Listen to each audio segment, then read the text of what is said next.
African housemaid in Saudi Arabia. One time when I was still in my country, I was listening to our neighbor's radio when I heard some ladies giving testimonies on how they went to Arab countries, worked as housemaids, came back with some achievements. I was so inspired by what they said on that very day. I continued listening to them until I made up my mind and said I must go and try my luck like these women.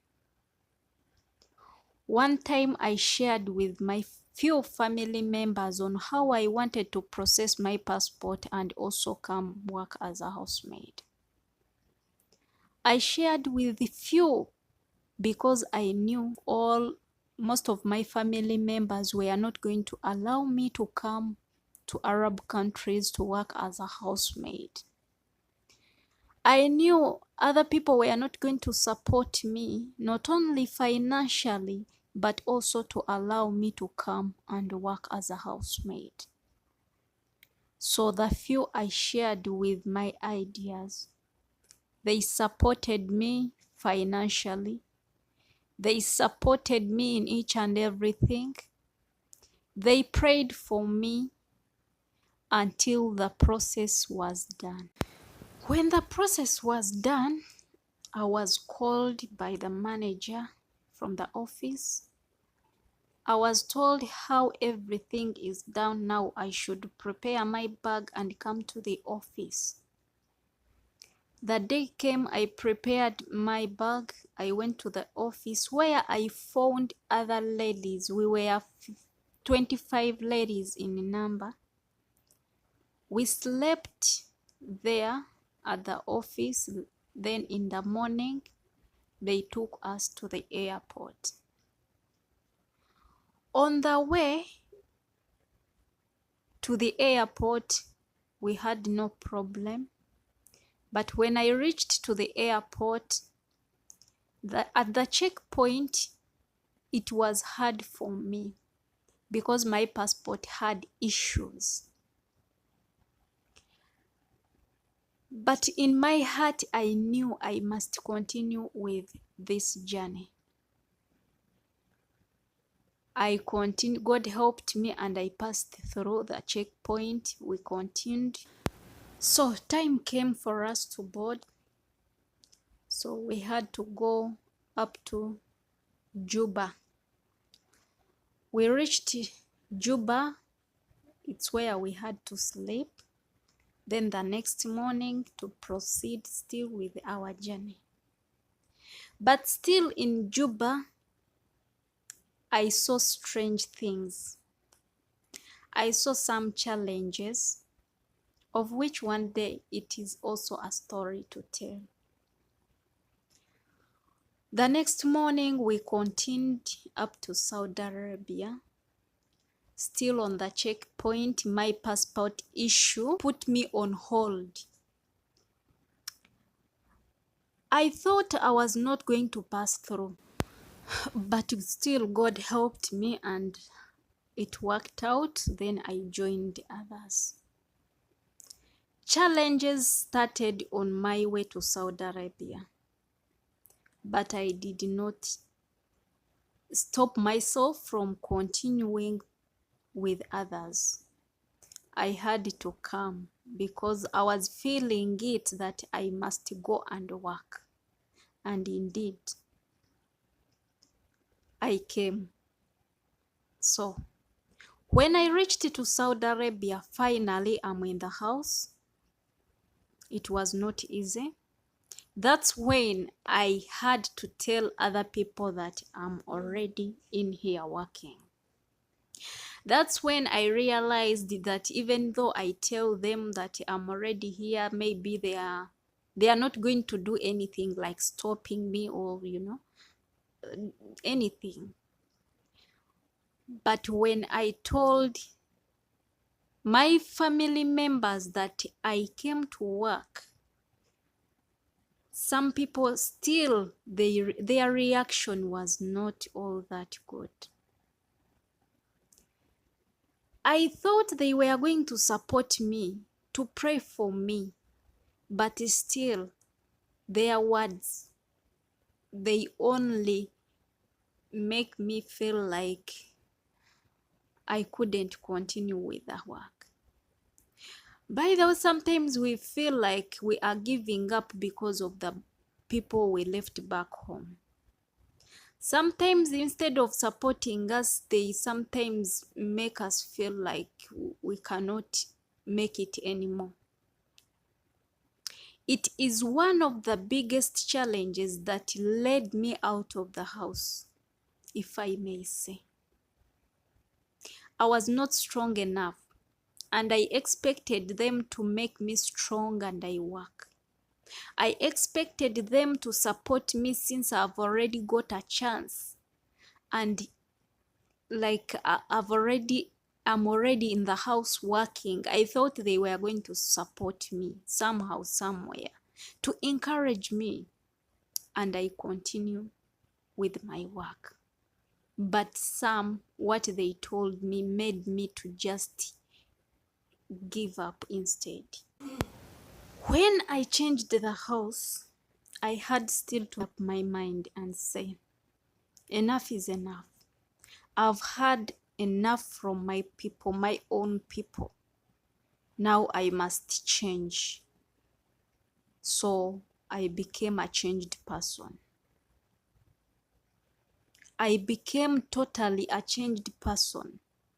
This is where I got the strength from nowhere, and I said I must work and I must finish my contract.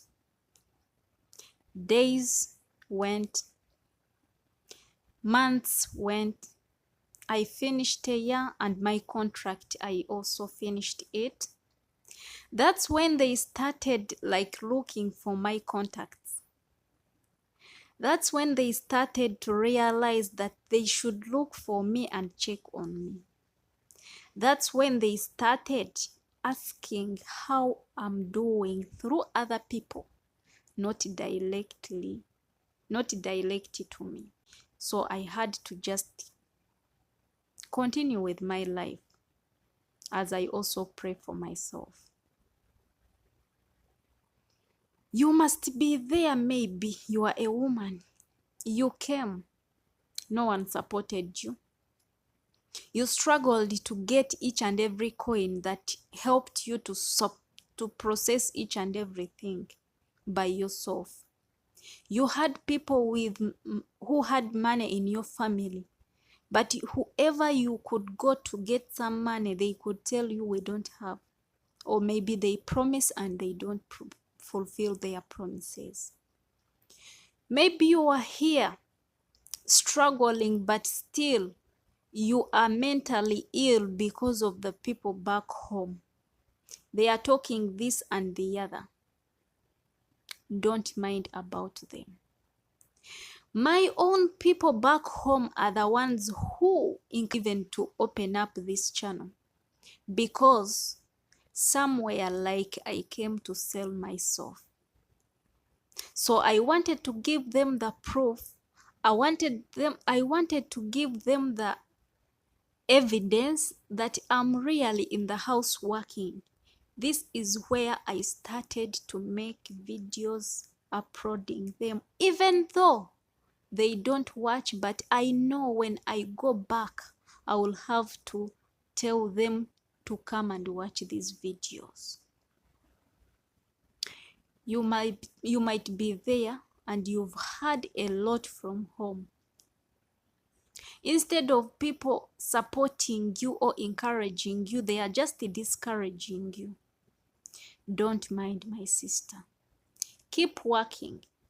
As long as they are not beating you, as long as they are not denying you salary, as long as you're eating, don't mind about people back home, or don't mind about anything. People will get back to you when you have money. People are going to look for you when you get at least some achievements. They might not be too big, but even those small ones will make a difference in your life. Once you make a difference in your life, people are coming back to you. Once you change, you become a changed person, still people are coming back to you. People are going to look for you for some reasons. Keep focusing. So long as you have a dream, don't give up. You might be old, but so long as you have a dream, don't give up. Keep going on. Keep moving. You might have been told how you left your children back and you came to take care of other people's children. But don't mind so long as these children you're taking care of are paying fees for your children. It is okay.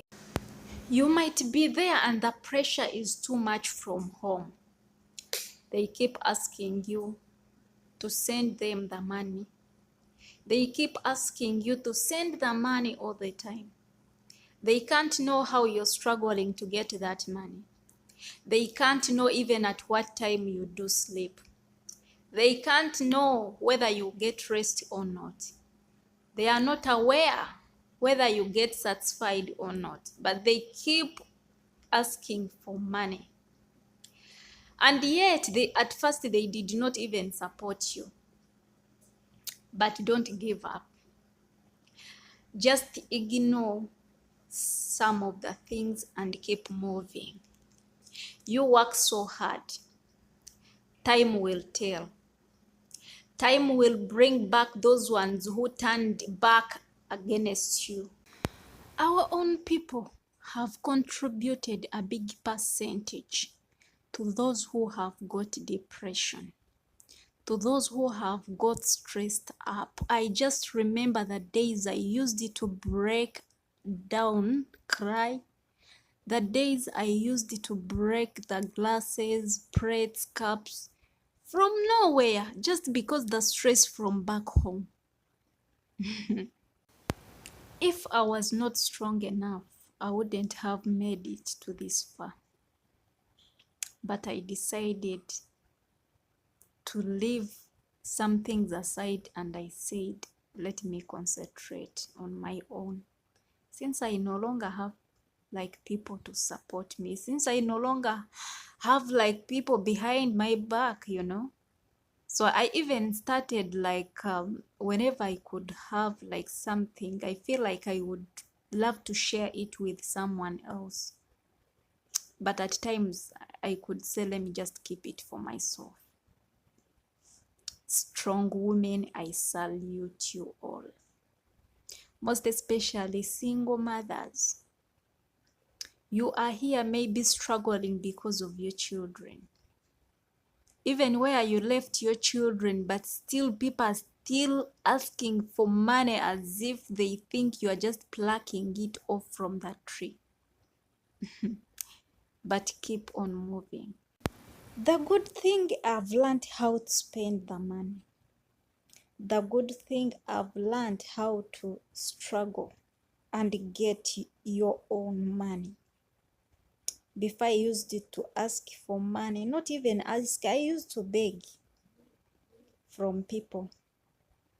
I used it to request, but sometimes they could promise, but I could not get even. But now, I know how it hurts. I know how it is hard to get money. Once you know how to work on your own, you will learn the value of every single coin that you make. I wish you all the best. May God keep you safe wherever you are working from, most especially housemates. I love you all, but God loves you so much. We have plans, but God has got more plans for us. We can't know what is going to happen at night. We can't know what is going to happen tomorrow, but we leave all into God's hands. May God bless you. Big up to all the housemaids, whichever corner you are, all the blessings. Shalom to everyone.